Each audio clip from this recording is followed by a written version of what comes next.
Taller de magnitudes y medición. Este video, como otros anteriores que hace referencia a exámenes o cuestionarios, tiene como objetivo repasar los conceptos y contenidos de la materia de fundamentos de física mecánica. Los conocimientos previos para contestar este taller aparecen aquí al lado derecho, donde se comienza por magnitudes, unidades y dimensiones de la física y se termina con el redondeo y dígitos significativos. Miremos entonces cuáles son las preguntas. La idea de este cuestionario es mirar las preguntas que aparecen en la primera diapositiva, pausarla y luego contestar las preguntas que aparecen las respuestas en la segunda diapositiva. Comencemos entonces el cuestionario. Primera pregunta, ¿no es una magnitud del sistema MKS? Para contestar la pregunta hay que conocer cuáles son las unidades del sistema MKS o las unidades del sistema CGS. Las respuestas son el ergio, el vatio, el pascal y el metro cuadrado. La segunda pregunta, que ya se ha preguntado en otros cuestionarios, ¿cuál es la densidad del agua? La respuesta es, tenemos tres posibilidades, hay que conocer al menos el valor de la densidad del agua para poder contestar la pregunta. Uno de los valores que se conoce, sabiendo que la densidad del agua es el patrón de comparación de las densidades. Las respuestas son 10 gramos por centímetro cúbico, 1 kilogramo por centímetro cúbico, 1 kilogramo por decímetro cúbico y 10 kilogramos por decímetro cúbico. ¿Cuál es el orden de magnitud de la estatura de un ser humano? Es la tercera pregunta.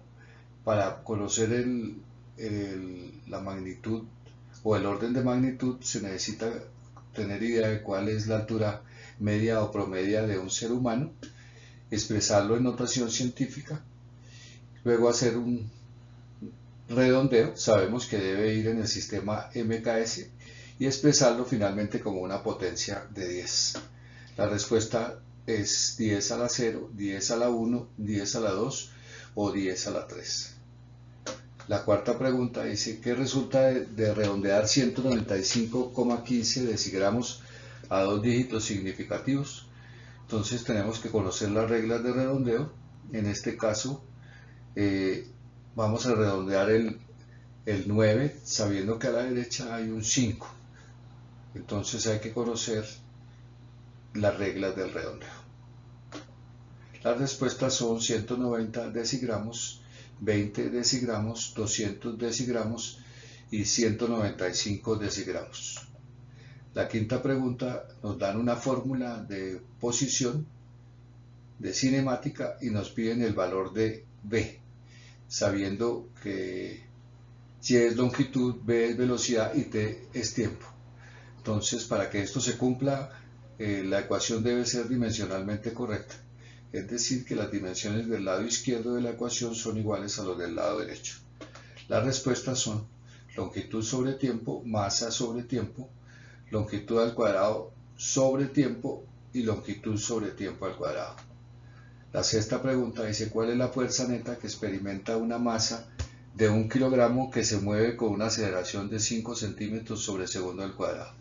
Para esto debemos conocer cuál es la fórmula de la fuerza neta y cómo expresar el resultado en MKS o CGS.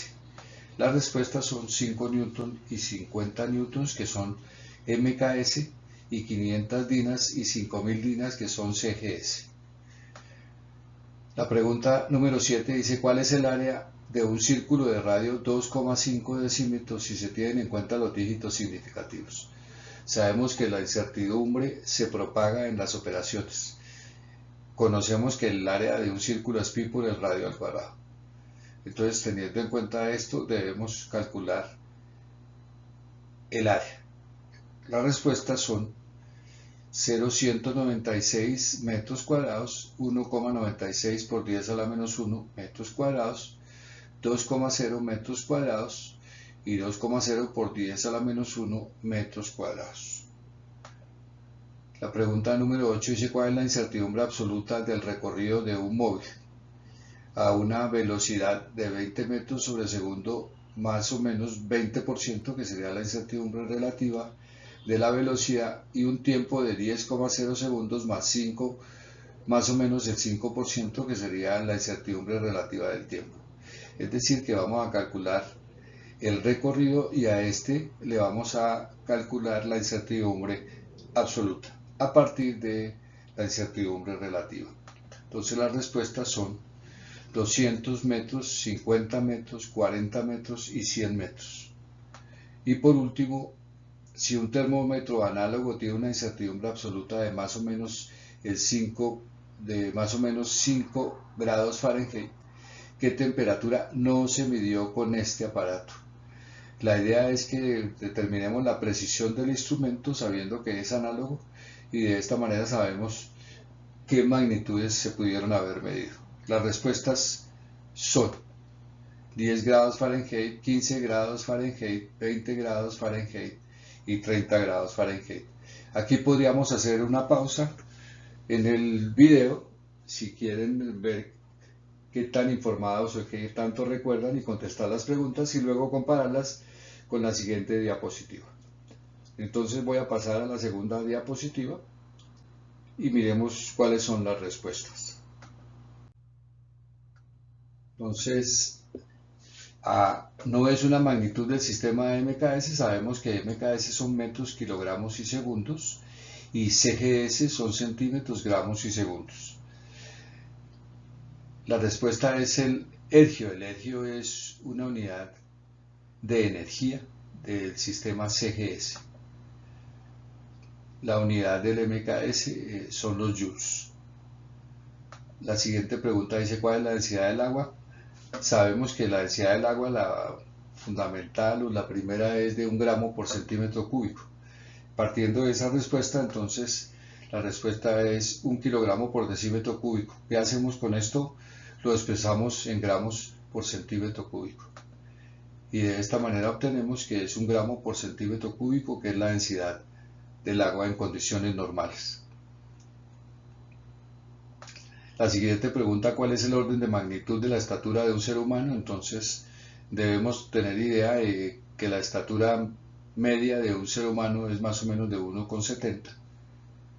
Más o menos, puede haber estaturas mayores o menores, pero el promedio está por ahí. Lo expresamos en notación científica y de esta manera obtenemos la respuesta. La respuesta es de 10 a la 0, o sea, de 1 metro. Ese sería el orden de magnitud de la estatura. ¿Cómo lo obtenemos? Entonces sabemos que el promedio de estatura está cerca de 1,75, el valor está más cerca de 1 metro que de 10 metros. Entonces nos quedaría 1 por 10 a la 0, o sea, 1 metro, que es 10 a la 0 metros. Y ese sería el orden de magnitud, 10 a la 0. El cuarto, que resulta de redondear a 2 dígitos significativos, entonces vemos que vamos a redondear el 9, partiendo de que a la derecha hay un 5. Entonces la respuesta es 200 decigramos. ¿Cómo hacemos? Entonces tenemos que el segundo dígito es 9 decenas, entonces el 5 a la derecha dice que prevalece el par, es decir, que tenemos un 9 que no es par, entonces lo convierto en par, que es 10. O sea, 10 decenas, y ya teníamos una centena, y 10 decenas es otra centena, entonces da 2 centenas, que son 200 decigramos. Ahora tenemos la fórmula y vamos a determinar el valor de B, que sabemos que Y al lado izquierdo corresponde a una longitud, significa que B por T, 1 medio de B por T al cuadrado, y Y sub 0 también son longitud. A partir de esto, entonces despejo B. Entonces tenemos que la respuesta es longitud sobre tiempo al cuadrado. Esto lo podemos saber también si recordamos la fórmula de la posición de un cuerpo que se mueve con aceleración constante. Entonces, ¿qué tenemos? Tenemos que la fórmula dice que 1 medio de bt al cuadrado es igual a longitud, porque suma de longitudes me vuelve a dar longitudes, que son las dimensiones de Y. Entonces se despeja B, y de esta manera obtenemos que B es longitud sobre tiempo al cuadrado. El 2 no se tiene en cuenta, el 2 que multiplica a L, ya que el 2 es adimensional. La sexta pregunta dice: ¿cuál es la fuerza neta que experimenta una masa de 1 kilogramo que se mueve con una aceleración de 5 centímetros sobre segundo al cuadrado? Entonces la fórmula, la respuesta nos dice que es 5000 dinas. Que tenemos que la fuerza neta es masa por aceleración, la masa es 1 kilogramo y la aceleración es de 5 centímetros sobre segundo al cuadrado. Expreso los kilogramos en gramos y obtenemos 5000 gramos por centímetros sobre segundo al cuadrado, que es una dina, o sea que tenemos 5000 dinas. En el séptimo, ¿cuál es el área de un círculo con radio 2,5? Y tenga en cuenta los dígitos significativos. Entonces la respuesta es 2,0 por 10 a la menos 1 metros al cuadrado. ¿Qué hacemos? Calculamos el área. El área es pi por r al cuadrado.